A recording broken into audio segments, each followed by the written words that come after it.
I'm in the studio today and I finally got my hands on the brand new Canon RF24 to 105 f2.8 zoom lens. I'm going to be putting it to the test today for some portraits. I'm mostly going to be shooting with constant light as well, using the Smallrig RC 350d LED light, as well as this brand new, incredibly portable little Smallrig RC 60B bicolor LED light too. I'll be shooting wide open at all the key focal lengths to see how this lens performs in terms of sharpness, but we'll also talk a little bit about handling and usability because this is a big lens.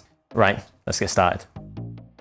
I started with these portraits of Rachel using mostly natural light coming in from those large windows, along with using the Smallrig RC 350d to just help that light along a little bit and give a catch light in the eye.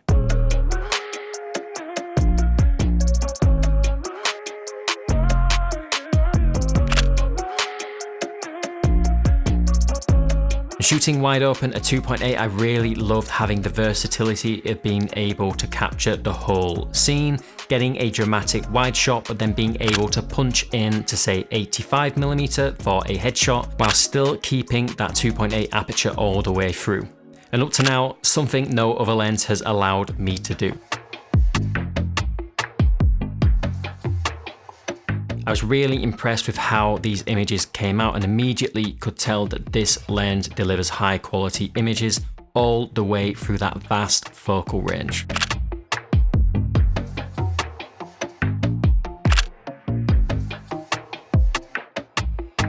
And now for our next model, Ali, I used again the Smallrig RC 350d as a key light along with this huge Smallrig softbox. And I also used the Smallrig RC 60B as a hair light, which just helped give the images a little bit more pop.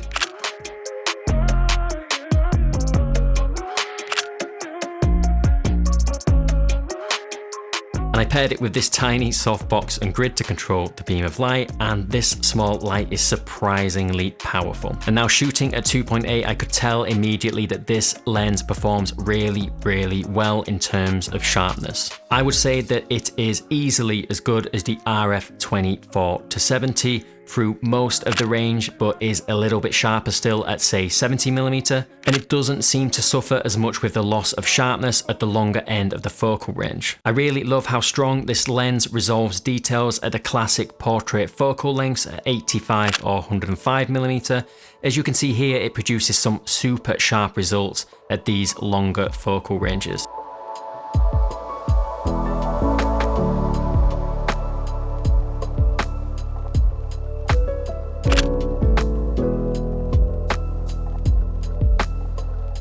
This lens has a ton of micro contrast, and as a result, these images have a surprising amount of 3D pop, especially for a 2.8 zoom lens. It captures super detailed images, even wide open like here, to the point where there's really no point stepping this lens down for performance. It really is pretty much flawless in terms of contrast and sharpness in the center, at least throughout the focal range.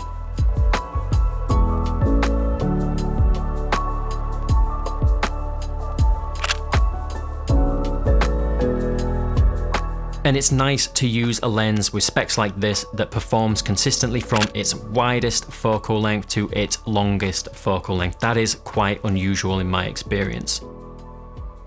I can't really judge the autofocus from today's shoot because it is far from being a particularly demanding situation, but it definitely seemed super responsive and snappy, just like say the RF24 to 70, which is one of the faster focusing RF lenses in my experience. I do have some complaints with this lens, I'm afraid to say though, and I will get to those. But first of all, I just want to say a big thanks to Smallrig for providing the lighting setup for this shoot. I loved using this Smallrig RC 350d as a key light. It's incredibly well built, it's quiet, and it is actually very well priced compared to say Aperture for a light of this power and build quality.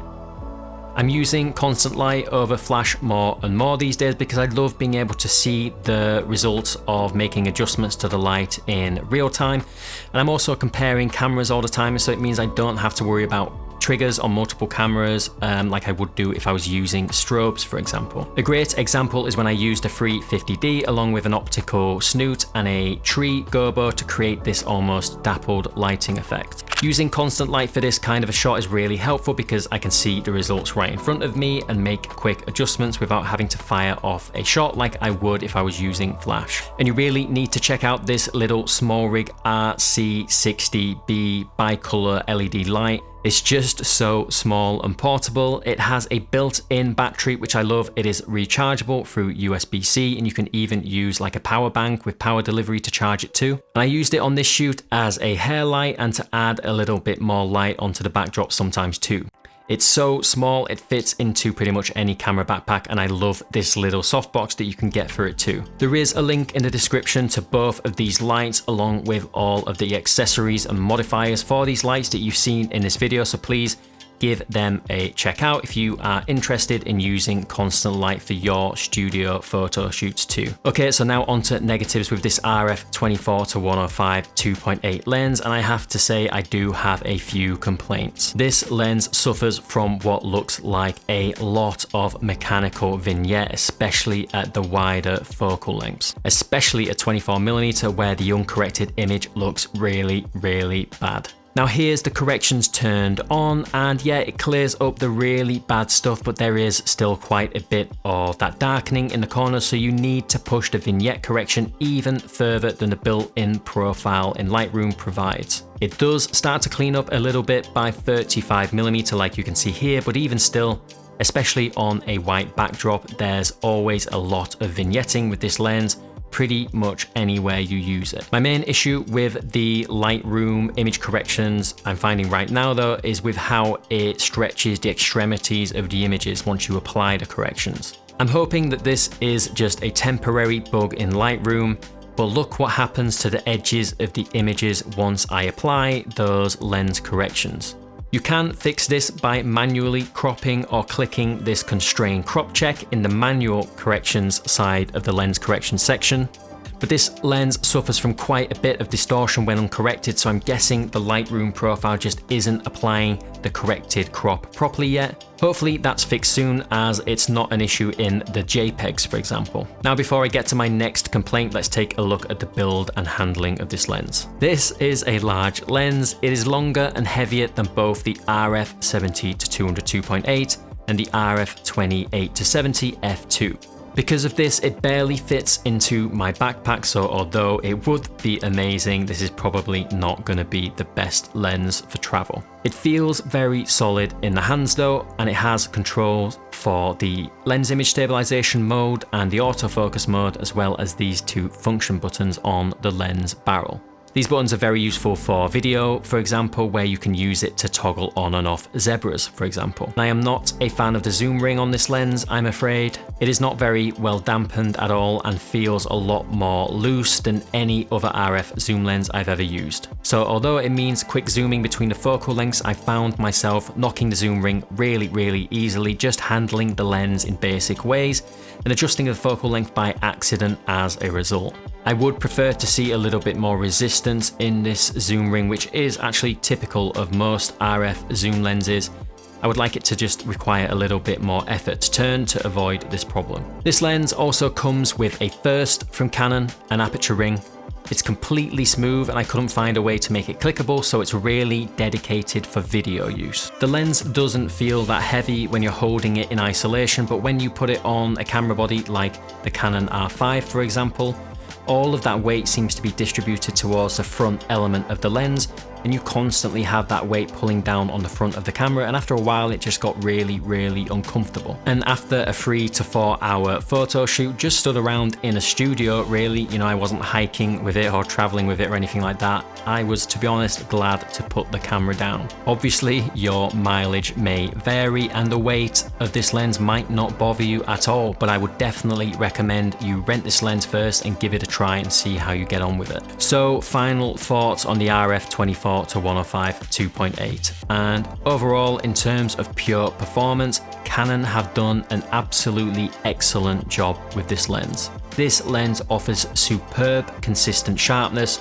all the way from 24mm right out to 105mm, which is not something you get from most zoom lenses. This lens really truly is as versatile as it gets, and it's one of the few true, real, one and done lenses if it happens to work for you. Personally, I just didn't really gel with how this lens feels to use on camera, which is a shame because I really thought this would be replacing my RF 24-70, but I'm still on the fence. I can't deny the optical quality of this lens, but a zoom range like this is one that you're going to be using all the time. It works in pretty much any scenario. So if I was to get this lens, it's going to be on my camera most of the time, and I've really got to like using it. I have shared a few RAW files from this shoot in a link down below in the description, so feel free to download them and take a look for yourself, see how this lens performs. So that's my initial impressions of this lens. Please let me know what you think down in the comments. Is this the zoom lens for you or not? Let me know what you think. I'll be comparing this lens head to head with the RF 28-70 f2 in the next couple of days, so keep an eye out for that. If you want to see that video, please subscribe to the channel, and hopefully we get a little bit better weather in the UK soon so I can get out and use this lens for some natural light portraits too. But until then, thank you guys so much for watching as always, and I'll see you guys in the next one.